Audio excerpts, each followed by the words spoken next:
For the equation given below, find the corresponding differential equation.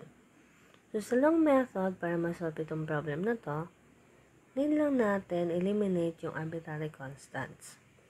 So, paano? So, need lang natin mag-derivative ng dalawang beses kasi dalawa yung ating arbitrary constants. So, yung additional equation na makuha natin ay gagamitin natin para ma-eliminate yung c sub 1 and c sub 2. Kaya lang sa method na yon, napakahaba ng process. So, napakatagal i-solve. So, meron pa bang madaling paraan bukod dun? So, check nyo lang yung given natin na equation. So, kung mapapansin nyo, yung given natin na equation ay general solution ng second order linear equation with homogeneous coefficient. Kung saan, yung corresponding auxiliary equation associated with this linear equation ay may real roots. So, ano yung roots ng ating auxiliary equation? Negative 2 and 4.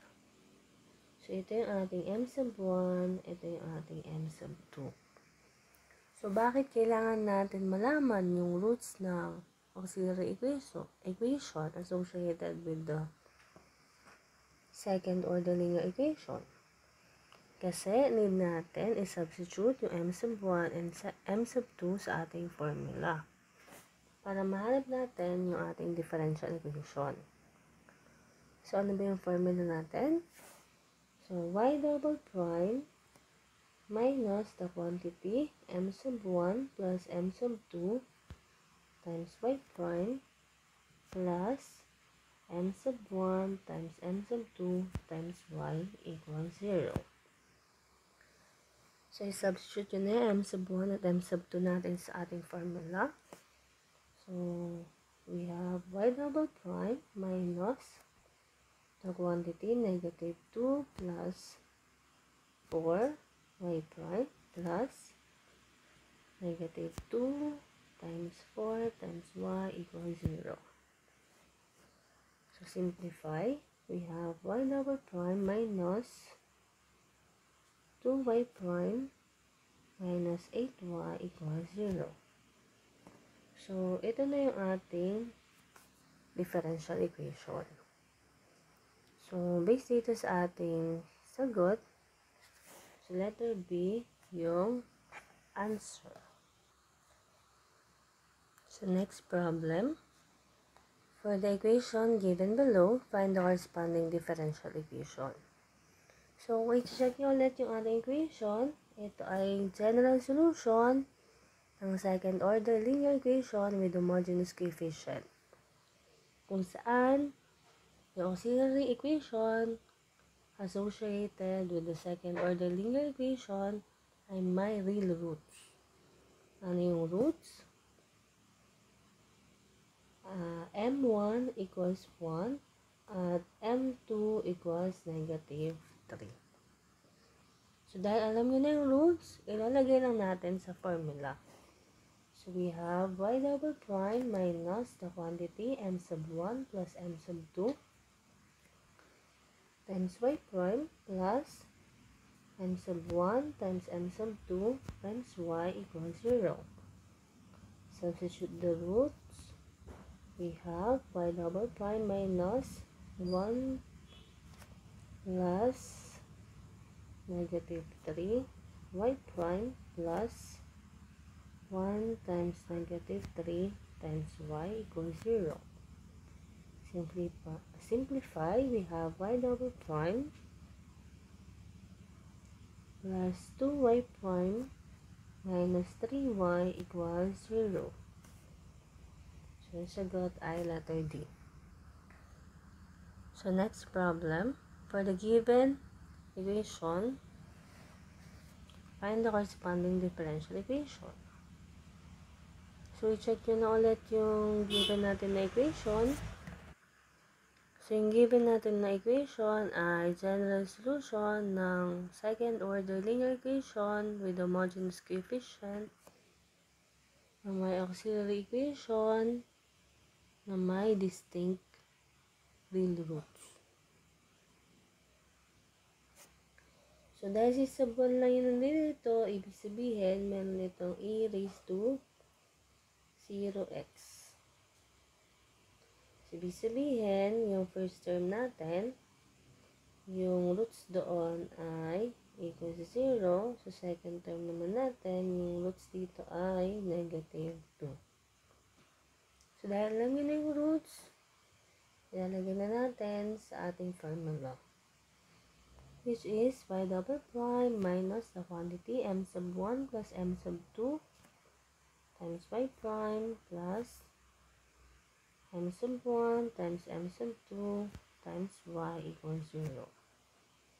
Substitutes, we have y double prime minus 0 minus 2 y prime plus 0 times negative 2 times y equals 0. Simplify, we have y double prime plus 2y prime equals 0. So the answer is letter A. Next problem. For the equation given below, find the corresponding differential equation. So, mapapansin nyo yung ating equation, general solution pa rin ng second order linear equation with homogeneous coefficient. Kaya lang, yung auxiliary equation associated with this linear equation ay meron ng imaginary roots. Ano imaginary roots nun? M is equal to A plus and minus BI. So, based dito sa equation natin, yung A natin ay 2. Yung B naman natin ay 3. So, bakit kailangan natin identify yung A and B? Kasi kailangan natin i-substitute yun sa ating formula. So, kapag imaginary roots na yung roots ng ating auxiliary equation, iba na yung gagamitin nating formula para mahanap yung differential equation natin. So, ano yung formula natin? Y double prime minus 2ay prime plus the quantity a squared plus b squared times y is equal to 0. Substitute a and b sa ating formula. So, we have y double prime minus 2 times 2 y prime plus the quantity 2 squared plus 3 squared times y is equal to 0. Simplify, we have y double prime minus 4y prime plus 13y is equal to 0. So, yung sagot is letter A. Next problem. For the equation given below, find the corresponding differential equation. Based sa given natin equation, ito ay general solution ng second order linear equation with homogeneous coefficient. Kung saan yung auxiliary equation corresponding to the second order linear equation ay may imaginary roots. Based dito sa form natin na equation. So, sa first at saka second term natin, kaya namawala yung e, ibig sabihin, meron itong e raised to 0x. So, ibig sabihin, yung roots na auxiliary equation natin, ay meron tayong m is equal to a plus and minus pi, in which yung a natin ay 0, yung b naman natin ay 3. So, dahil alam na natin yung a and b, so isasubstitute na natin yun sa ating formula para mukha natin yung ating differential equation. So, yung formula natin ay y double prime minus 2a y prime plus the quantity a squared plus b squared times y is equal to 0.